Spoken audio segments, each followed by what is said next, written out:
The cowboy waited at church alone until a black bride walked in and changed his life forever. But as the weathered rancher shifted nervously in the empty pew, he wondered if she would actually come. Outside the chapel windows, townsfolk whispered cruel predictions about the broken mountain man who thought any woman would marry such a worthless hermit. They expected him to wait there until sunset, then slink back to his failing ranch in shame, forever alone. But when the church doors finally creaked open, a determined schoolteacher stepped inside, a woman fleeing her own destroyed world, seeking sanctuary in a marriage of pure survival. Neither knew that hidden forces in this small frontier town had been watching, waiting for this exact moment to strike. Would their desperate arrangement save them both, or deliver them straight into a trap that would cost everything they had left? Before we continue, comment where you are tuning in from. Perhaps we will publish a story there. 3 weeks before the wedding, Jedediah Clark hammered fence posts under the scorching Colorado sun. His calloused hands gripped the worn wooden handle as sweat dripped into the dusty earth. The fence line stretched endlessly across land that would never belong to him.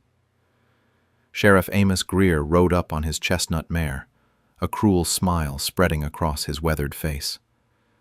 2 deputies flanked him, their badges glinting in the afternoon light. "Well, well, if it ain't the man planning to get himself a bride," Greer drawled. "You really think some woman's going to show up for damaged goods like you?" Jed kept hammering. Each strike echoed across the empty plains. "Remember what happened last time?" Greer continued. "That pretty little Sarah took one look at your family history and ran faster than a spooked Mustang." The hammer paused mid-swing. Jed's knuckles whitened around the handle. "Course, can't blame her," one deputy chimed in. "What decent woman wants to marry into that kind of bloodline?" Jed set down the hammer and faced them. His jaw tightened, but he said nothing. Greer leaned forward in his saddle. "This mail-order bride scheme of yours is pure foolishness. No respectable woman's gonna want a half-breed ranch hand with empty pockets." The sheriff spurred his horse and rode off, laughter trailing behind like dust clouds. That evening, Jed sat at his kitchen table reading a letter by candlelight. The paper was worn from handling, creased from being folded and unfolded countless times. Miss Rosalie Givens of Philadelphia had agreed to the arrangement. Her handwriting was neat, educated, professional. He wondered what desperation had driven her to answer his advertisement. 2,000 miles away, Rosalie Givens packed her few remaining possessions into a battered leather satchel. The smell of smoke still lingered in her hair from 3 weeks ago. Her schoolhouse had burned to the ground in a single night. 23 children had lost their only chance at education. She had lost everything else. The matrimonial agency letter lay on her narrow boarding house bed. A cowboy in Pine Ridge, Colorado Territory, sought a practical wife. No mention of love or romance, just partnership and survival. She folded her teaching certificates carefully between her spare dress and worn Bible. Whatever awaited her in the mountains had to be better than the hatred that had driven her from Philadelphia. The stagecoach journey took 6 days. Rosalie watched the landscape change from rolling green hills to harsh mountain peaks. Each mile carried her further from everything familiar, toward a man whose face she had never seen. Pine Ridge appeared like a mirage through the coach window. Weathered wooden buildings lined a single dirt road. Mountains loomed on all sides like prison walls. The stage driver helped her down, tipping his hat with practiced politeness. Conversations stopped. Store owners paused their sweeping. Children hid behind their mothers' skirts. The entire town seemed to hold its breath. Rosalie straightened her shoulders and walked toward the small white church at the end of the street. Her footsteps echoed in the sudden silence. Behind her, whispers began like rustling leaves. Inside the church, Jed Clark waited in his only clean shirt. His hands were scrubbed raw, fingernails trimmed short. He had slicked back his dark hair with water that morning, though stubborn strands had already escaped. The church door opened with a soft creak. Rosalie stepped inside, her eyes adjusting to the dim light. The man at the altar was taller than she had imagined, with broad shoulders and weathered skin. His eyes held a wariness that matched her own. They approached each other slowly, like cautious animals meeting for the first time. "Miss Givens?" His voice was deeper than she expected, roughened by years of shouting over wind and cattle. "Mr. Clark." She nodded once, formal and precise. The preacher emerged from the shadows, Bible in hand. Reverend Hayes had agreed to perform the ceremony for $2 silver. He asked no questions and expected no explanations. Outside, townspeople pressed against the windows. Their faces were a mixture of curiosity and disapproval. Sheriff Greer stood on the church steps, arms crossed, shaking his head in disgust. The ceremony lasted 8 minutes. Jed's hands trembled slightly as he slipped a simple gold band onto Rosalie's finger. She steadied her own hands through pure determination. When Reverend Hayes pronounced them husband and wife, neither moved to kiss. They had shaken hands instead, sealing their business arrangement with the same formality as a cattle trade. Walking back through town as a married couple, they faced a gauntlet of stares and whispers. Store owners turned their backs. Women pulled their children closer. Men spat in the dust as they passed. That night, in Jed's small cabin, they sat across from each other at a rough wooden table. A single oil lamp flickered between them, casting dancing shadows on the walls. "This is temporary," Rosalie said quietly, "until we both find something better." Jed nodded.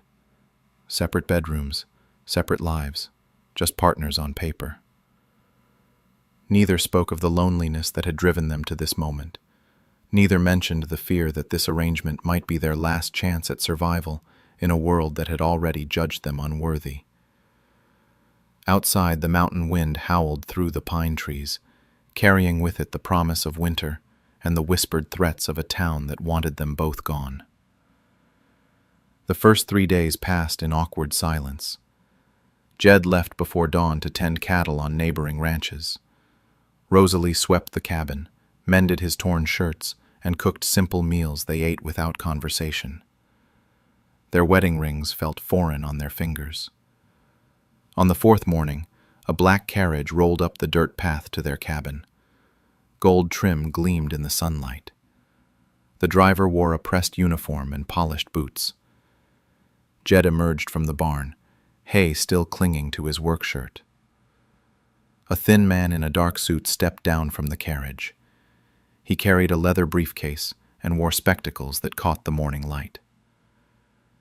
"Mr. Jedediah Clark?" Jed nodded, wiping his hands on his pants. "I am attorney Benjamin Walsh from Denver. I represent the estate of your late uncle, Ezra Clark." Rosalie appeared in the cabin doorway, drawn by the formal tone. Walsh opened his briefcase with practiced precision. "Your uncle passed away 6 weeks ago. He has named you sole heir to his property and holdings." The lawyer handed Jed a thick envelope sealed with red wax. "The Broken Arrow Ranch consists of 8,000 acres, 2,000 head of cattle, and 3 active silver mine claims in the Northern Territory." Jed's hands shook as he broke the seal. The documents inside contained more numbers than he had ever seen on one page. "The estimated value exceeds $200,000, Walsh continued. "You are now one of the wealthiest men in Colorado Territory." The lawyer's words seemed to echo across the empty plains. Rosalie gripped the doorframe, her knuckles white. Within hours, news spread through Pine Ridge faster than wildfire. The broken cowboy who could barely afford coffee had inherited a fortune that dwarfed the town's entire annual income. Sheriff Greer was the first to arrive at their cabin that afternoon. He rode up with his hat in his hands, his cruel smile replaced by forced politeness. "Jed, my friend, heard about your good fortune." Greer's voice dripped with false warmth. Always knew you were destined for great things. Behind him came the bank president, the mayor, and every merchant who had previously refused Jed's service. They lined up like supplicants, each offering congratulations and business partnerships. Mrs. Henderson from the general store brought a fresh-baked pie. Always thought you were a fine man, Jed. Just needed the right opportunity. The same woman had refused to sell him flour 3 days earlier. By evening, the cabin overflowed with visitors bearing gifts and false smiles. They praised Jed's character, his intelligence, his natural leadership. Every word rang hollow as church bells in an empty sanctuary, but their treatment of Rosalie grew colder with each compliment to her husband. They addressed her as an inconvenience, a temporary obstacle to be removed. Of course, now that your situation has changed, Mayor Williams suggested carefully, you might consider more suitable arrangements. The implication hung heavy as smoke in the small room. Mrs. Patterson, the banker's wife, leaned forward conspiratorially. There are several fine young ladies from proper families who would make excellent wives for a man of your new standing. Rosalie served coffee in silence, invisible, despite being the only person actually working. After the visitors left, she found Jed standing outside staring at the mountains. The inheritance papers lay scattered across the kitchen table like fallen leaves. "They want you to get rid of me," she said quietly. He turned toward her, moonlight catching the sharp angles of his face. "I know. It would make sense. You could have anyone now." Jed studied her carefully.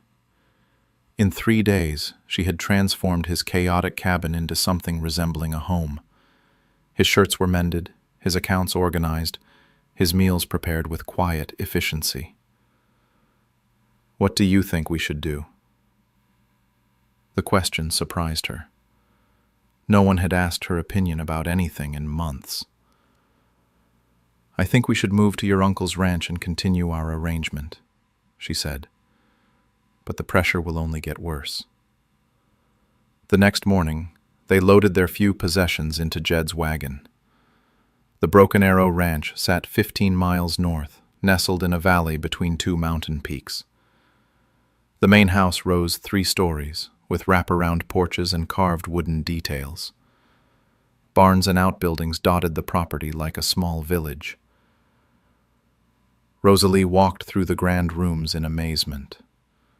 Dust covered expensive furniture and imported carpets. Crystal chandeliers hung dark and forgotten. The place felt like a sleeping giant waiting to wake. She found Jed in the ranch office, staring at ledgers filled with numbers he barely understood. Cattle counts, mine production reports, payroll records for 40 employees. The responsibility sat on his shoulders like a lead blanket. "I can help with the books," she offered. He looked up, hope flickering in his tired eyes. "You know about business?" "I managed budgets for 3 schools and coordinated supply purchases for the entire district." Rosalie pulled up a chair and began sorting papers into organized stacks. Her quick mind grasped the ranch operations within an hour. She identified inefficiencies, miscalculations, and areas for improvement with the precision of a military strategist. As she worked, Jed watched her transform chaos into order. Her fingers moved across the ledger pages like a pianist playing familiar music. This quiet woman possessed intelligence that surpassed most men he had known. For the first time since the wedding, they worked side by side toward a common goal. The awkwardness began dissolving into something resembling partnership. Outside, storm clouds gathered over the mountain peaks, heavy with the promise of change. Within 2 weeks, Rosalie had transformed the ranch house from a dusty monument into a functioning home. She organized supply deliveries, coordinated repairs, and established efficient routines for the household staff. The crystal chandeliers gleamed with fresh polish. Persian rugs showed their true colors again after thorough cleaning. Jed found himself watching her work with growing admiration. She moved through complex tasks with quiet confidence, solving problems before they became crises. Her organizational skills rivaled any business manager he had encountered. They maintained separate bedrooms on opposite ends of the second floor, but their daily interactions grew more comfortable. Breakfast conversations focused on ranch operations. Evening discussions covered cattle prices and mine production reports. A knock at the front door interrupted their morning routine. Jed opened it to find a well-dressed stranger in an expensive suit. The man's smile was perfectly practiced, his handshake firm but calculated. "Marcus Thompson, from Denver. Heard about your recent good fortune and thought we might discuss some investment opportunities." Thompson's eyes swept the grand foyer with obvious appreciation. He carried himself like a man accustomed to getting what he wanted. Over coffee in the parlor, Thompson outlined his proposal. His investment firm specialized in helping newly wealthy clients maximize their holdings. He could arrange profitable deals, connect Jed with influential contacts, and ensure the ranch's continued success. Of course, presentation matters in high society, Thompson added smoothly. Image is everything in business circles. His gaze flickered toward Rosalie as she served refreshments. The meaning was unmistakable. Thompson visited 3 more times that week, each time pressing harder for investment partnerships. He brought contracts, financial projections, and stories of other clients who had multiplied their fortunes through his guidance. During his final visit, Thompson's true agenda emerged. "My daughter Charlotte would make an excellent hostess for a man of your position. She's educated, well-connected, and comes from one of Denver's finest families." The implication hung heavy between them. That night, the first blizzard of winter struck without warning. Snow fell in thick curtains, driven by howling winds that shook the house's sturdy frame. Within hours, drifts reached the first-floor windows. The temperature plummeted below freezing.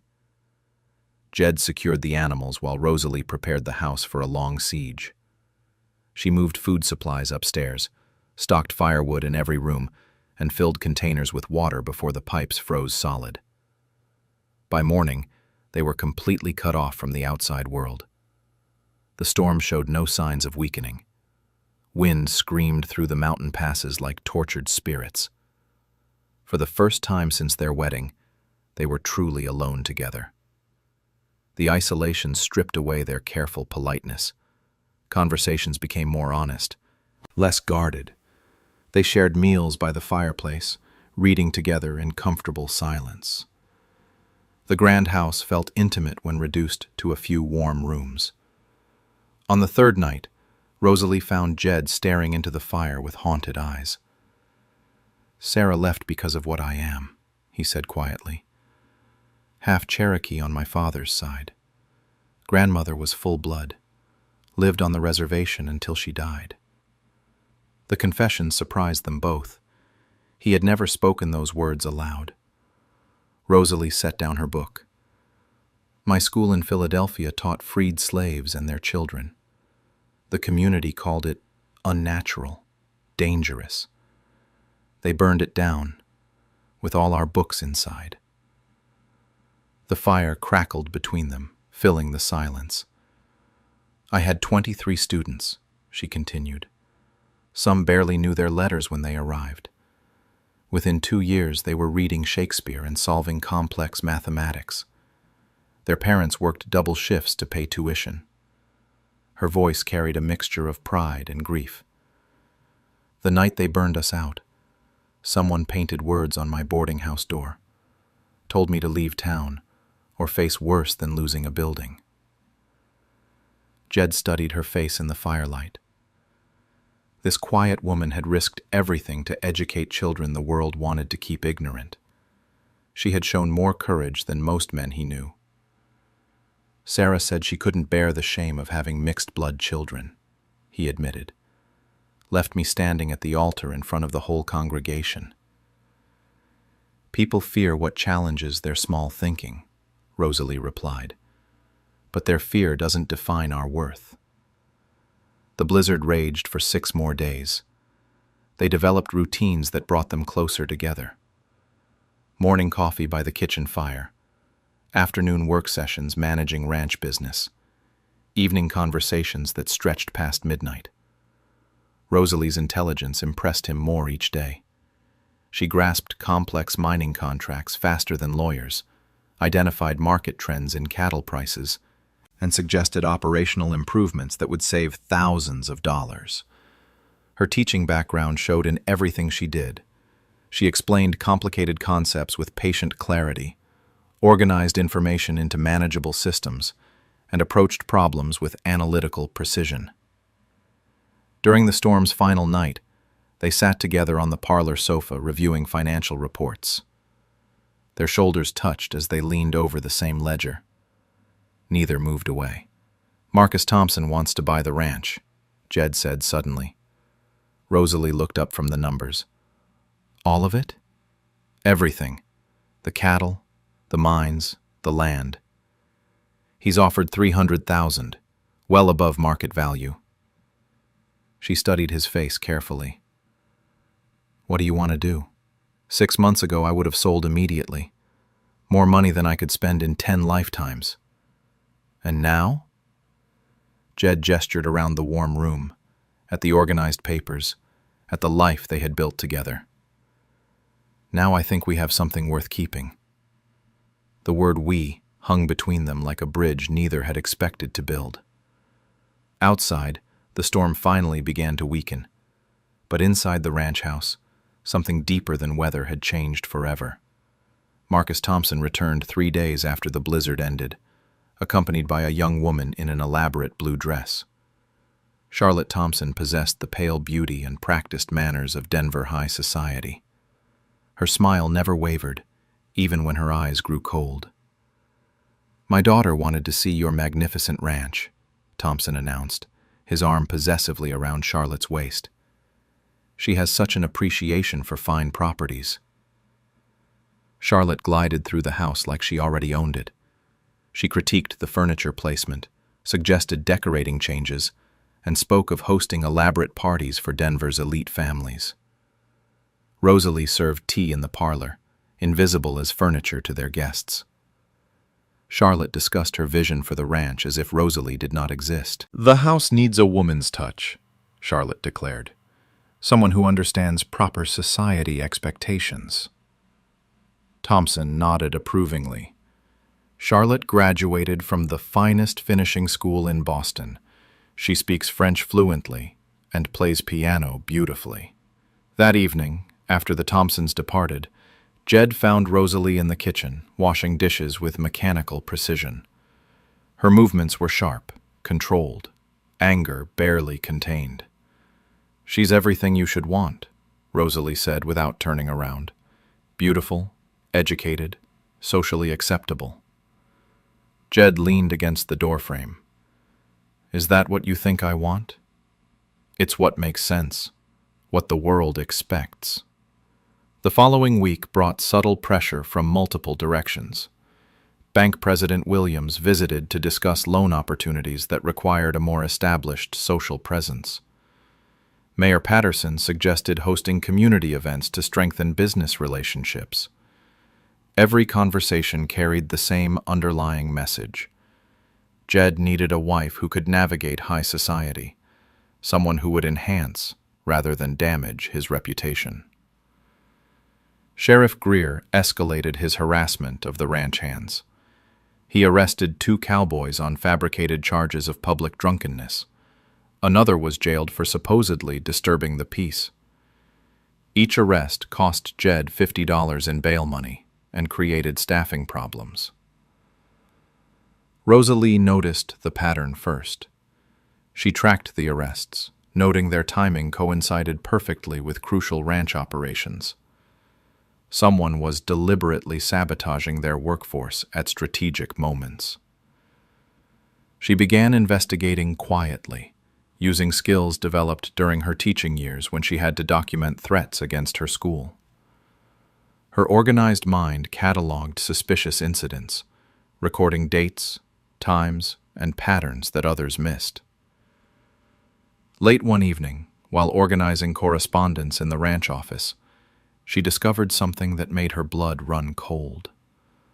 A letter had fallen behind the desk, apparently dropped during one of Thompson's visits. The letter was addressed to Sheriff Greer in Thompson's handwriting. The content revealed a conspiracy that went deeper than simple business pressure. Thompson and Greer had been coordinating efforts to drive Jed away from the ranch. The harassment, the arrests, the social pressure were all carefully orchestrated steps in a larger plan. But the letter hinted at something far more sinister. Rosalie found a second document wedged beneath a loose floorboard where Thompson had apparently hidden it. This paper contained surveyor's notes about the silver mines, dated just weeks before Uncle Ezra's supposed natural death. The notes described a massive silver vein worth potentially millions of dollars. Uncle Ezra had discovered it shortly before his death. According to the surveyor's assessment, the Broken Arrow Ranch sat on one of the richest silver deposits in Colorado Territory. Her hands trembled as she read the final paragraph. The surveyor recommended immediate action to secure mining rights before the discovery became public knowledge. Uncle Ezra had died 3 days after this report was completed. Rosalie spent the next 2 weeks gathering evidence with the methodical approach she had used to protect her students from hostile school boards. She made copies of documents, recorded witness statements from ranch hands who had noticed suspicious activities, and documented the pattern of harassment. Her investigation revealed the full scope of the conspiracy. Thompson had learned about the silver discovery through his mining connections. He and Sheriff Greer had arranged Uncle Ezra's death to look natural, then waited for Jed to inherit the property. Their plan was to pressure Jed into selling quickly, before he understood the mine's true value. If social pressure failed, they would use legal manipulation to declare him mentally unfit to manage such vast holdings. The fake marriage pressure was cover for their real agenda. They needed Jed gone and the property in their control before anyone else discovered the silver vein. Rosalie realized with growing horror that she and Jed were not just facing social pressure. They were targets of murderers who had killed once and would kill again to secure millions in mining profits. She gathered her evidence into a comprehensive report, using her teaching experience to create clear documentation that even territorial authorities could not ignore. Every fact was verified, every connection proven, every suspicious incident recorded with precise detail.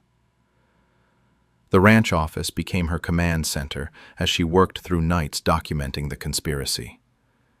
She wrote letters to territorial governors, federal mining authorities, and law enforcement agencies outside Greer's influence. Her years of fighting for her students had taught her to navigate bureaucracy, to present evidence in ways that demanded action rather than dismissal. She knew exactly how to frame the case for maximum impact. On a cold February morning, as she sealed her final letter to the territorial marshal's office, Rosalie understood their situation completely. She and Jed were fighting for more than money or social acceptance. They were fighting for their lives against people who had already committed murder and would not hesitate to kill again. The conspiracy reached deeper into the community than either had imagined, involving respected officials and prominent citizens. But Rosalie had spent years protecting vulnerable people from those who wanted to destroy them. She knew how to fight back. Rosalie revealed her discoveries to Jed on a gray March morning. She spread the evidence across the kitchen table like pieces of a deadly puzzle. Documents, letters, witness statements, and financial records painted a picture of conspiracy and murder. Jed studied the papers in stunned silence. His uncle's death had been no accident. These men had killed for silver and would kill again to claim it. "We have to leave," he said finally. "Take what we can carry and disappear." Rosalie shook her head. "Running won't stop them. They'll find us eventually, or kill the next person who stands in their way." She had already formulated a plan, with the strategic thinking that had protected her students from hostile school boards and angry communities. Her letters to federal authorities were already traveling toward Denver and Washington. "Federal marshals are coming," she explained, "but we need to stay alive long enough for them to arrive." 3 days later, Marcus Thompson rode up to the ranch house with an escort of armed men. Sheriff Greer flanked him, along with 4 deputies wearing official badges, but carrying themselves like hired killers. Thompson dismounted with theatrical confidence. He carried a leather portfolio filled with legal documents that would transfer ownership of the ranch to his investment company. "Time to conclude our business arrangement," Thompson announced. "These papers will solve all your problems." Jed stepped onto the front porch, Rosalie beside him. Their united presence seemed to surprise Thompson, who had expected to find them broken and desperate. "I've decided not to sell," Jed replied calmly. Thompson's smile flickered but held. "I'm afraid that decision is no longer yours to make. Sheriff Greer has evidence of your mental instability. The territorial court has declared you unfit to manage property of this magnitude." Greer produced a court order signed by Judge Morrison, Thompson's business partner and co-conspirator. The document authorized immediate seizure of all ranch assets pending a competency hearing. "You have 1 hour to gather personal belongings and vacate the premises," Greer announced with barely contained satisfaction. As Thompson's men began advancing toward the house, Rosalie stepped forward with her own document. Her voice carried the authority she had once used to address hostile school boards. "I wouldn't take another step if I were you." She handed Thompson a telegram that had arrived that morning. The federal marshal's office had received her evidence and launched an immediate investigation. Warrants had been issued for Thompson, Greer, and their associates. Thompson's face went white as he read. "This is impossible. You're just a ignorant woman with no understanding of legal matters."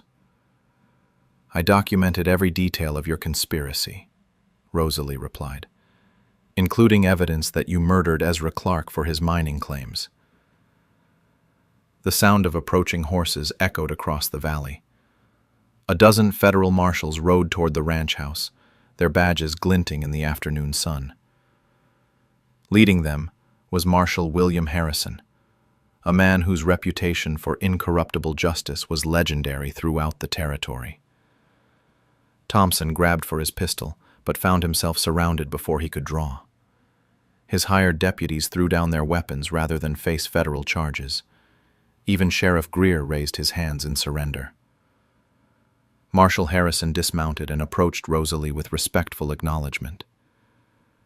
"Ma'am, your evidence package was the most comprehensive case documentation I've seen in 20 years of law enforcement." He gestured toward the conspirators now being shackled. "We've been investigating mining claim fraud across the territory.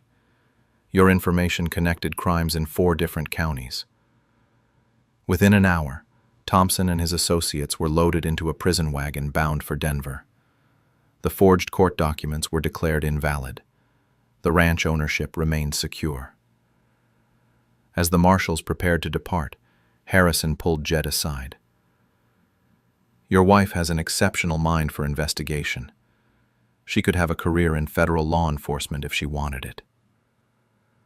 That evening, Jed and Rosalie stood on their front porch watching the sunset paint the mountains gold and crimson. The immediate danger had passed, but the experience had changed something fundamental between them. "You saved our lives," Jed said quietly. "Saved the ranch. Everything we've built." "We saved each other," Rosalie corrected. "I couldn't have done any of this alone." The next morning brought visitors of a different sort. Territorial Governor Samuel Crawford arrived with an official escort, having traveled from Denver specifically to meet the woman whose investigation had exposed the conspiracy. Crawford offered Rosalie a position establishing a territorial education system, with authority to build schools throughout Colorado. The salary would make her financially independent, with resources to create the kind of educational opportunities she had always dreamed of providing. He also offered Jed an appointment as regional mining commissioner, overseeing claim disputes and preventing the kind of fraud they had just exposed. The position carried significant authority and respect throughout the territory. Both offers represented everything they had lost, and more. Professional recognition, financial security, and the chance to build something meaningful together. 6 months later, the Broken Arrow Ranch had become the headquarters for both the Territorial Education Initiative and the Mining Commission. Rosalie had established 3 schools serving children from diverse backgrounds throughout the region. The silver mines proved even more valuable than the conspirators had known. The wealth they generated funded expansion of educational programs and honest development of mining operations across the territory. Their business partnership had evolved into something deeper, though neither had spoken the words aloud. They worked together with increasing intimacy, their separate bedrooms feeling more like stubborn tradition than necessity. The community that had once scorned them now sought their guidance and respected their judgment. Their success had transformed not just their own lives, but the entire region. 6 months later, the Broken Arrow Ranch bustled with purposeful activity. Rosalie's territorial school system had grown to encompass 7 communities, educating over 200 children, regardless of their family backgrounds. Former ranch hands now served as assistant teachers, their own literacy improved through evening classes Rosalie conducted by lamplight. Jed's mining commission had brought honest oversight to claim disputes across Colorado territory. His reputation for fair dealing attracted miners who had previously suffered under corrupt officials. The office he established in the ranch's East Wing processed dozens of legitimate claims each month. Their professional success had transformed the community's attitude completely. The same townspeople who once whispered cruel predictions now sought their advice on business ventures, educational opportunities, and legal matters. Respect had replaced scorn. Miss Abigail Hollis had become Rosalie's business partner in expanding educational initiatives. Her boarding house served as a training center for new teachers, while her connections throughout the territory provided funding for school construction. The partnership between the 2 women had grown into genuine friendship. On a crisp December morning, Jed found Rosalie in the library, reviewing architectural plans for 3 new schoolhouses. Sunlight streamed through tall windows, illuminating her focused expression as she calculated construction costs and teacher assignments. She looked up as he entered, her smile transforming her serious features into something radiant. These moments of shared accomplishment had become precious to both of them. "The Denver funding came through," she announced, holding up an official letter. "We can break ground on all 3 schools before winter weather stops construction." Jed settled into the chair beside her desk, close enough to smell the lavender soap she used. Their working relationship had developed an intimacy that went far beyond business partnership. "I've been thinking about something," he said quietly. She set down the architectural plans and gave him her complete attention. "When we married, it was purely practical. 2 desperate people making a business arrangement." Rosalie nodded, uncertain where his thoughts were leading. But somewhere along the way, this stopped feeling like an arrangement. The words hung between them like a bridge neither had dared cross before. "I know," she whispered. "For me too." They had been moving toward this moment for months, small gestures of affection, lingering touches when passing documents, conversations that stretched long into evening hours. Their separate bedrooms had become a formality both questioned but neither addressed. "I love you," Jed said simply. "Not the woman I married for convenience, but the person you are, your intelligence, your courage, your kindness to people who don't deserve it." Tears gathered in Rosalie's eyes. "I love you too. The man who saw worth in me when the world had thrown me away." He reached across the desk and took her hands. "Would you consider making this real? Not just on paper, but in our hearts." Her answer came in the form of a kiss that erased months of careful distance and polite restraint. That evening, They walked hand in hand through the ranch buildings, seeing their shared domain with new eyes. The cattle lowed contentedly in winter pastures. Smoke rose from the bunkhouse where ranch hands shared evening meals. Lights glowed in teacher housing where dedicated educators prepared lessons for tomorrow's classes. They had built something extraordinary together, a thriving business, a meaningful social mission, and now a love that felt strong enough to weather any future storms. Christmas Eve brought the entire community to the ranch for their annual celebration. The grand ballroom, once dark and abandoned, blazed with candles and evergreen decorations. Families from all 7 school districts gathered to share food, music, and gratitude for the year's accomplishments. Children performed recitations they had learned in Rosalie's schools. Parents who had never imagined their sons and daughters would receive formal education watched with tears of pride. Former enemies had become neighbors, celebrating shared prosperity. Reverend Hayes, the same minister who had performed their hasty wedding ceremony, approached them as the evening wound down. "I've been thinking," he said with a knowing smile. "That first ceremony was rather hurried. Might you consider renewing your vows properly, with the whole community present?" Jed and Rosalie exchanged glances, both thinking the same thing. "Yes," Rosalie said. "We'd like that very much." The vow renewal took place on New Year's Day, 1880. The same little church that had witnessed their desperate arrangement now overflowed with guests celebrating their genuine love. Miss Abigail served as Rosalie's attendant. The territorial governor himself attended, having traveled from Denver specifically for the occasion. This time, when Reverend Hayes pronounced them husband and wife, they kissed with joy that radiated throughout the congregation. Their love had become a symbol of hope for the entire community. The reception at the ranch house lasted until dawn. Music filled rooms that had once echoed with loneliness. Laughter replaced the silence of their early days together. As spring arrived, Rosalie discovered she was carrying their first child. The news filled Jed with a joy that surprised him with its intensity. Fex. The broken man who had once believed himself unworthy of love now faced the prospect of fatherhood with wonder and anticipation. On a warm May morning, they stood together on the front porch, watching sunrise paint the mountain peaks pink and gold. Rosalie's hand rested on her growing belly. Jed's arm encircled her shoulders protectively. Their empire stretched across the valley below. Schools, mines, cattle operations, and teacher training centers represented the legacy they were building together. But more important than wealth or professional success was the love they had discovered in each other.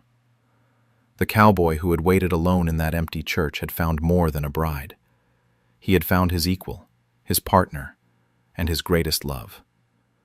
The woman who had walked through those doors seeking survival had discovered a man worthy of her intelligence, courage, and devotion. Together, they had transformed not just their own lives, but an entire region.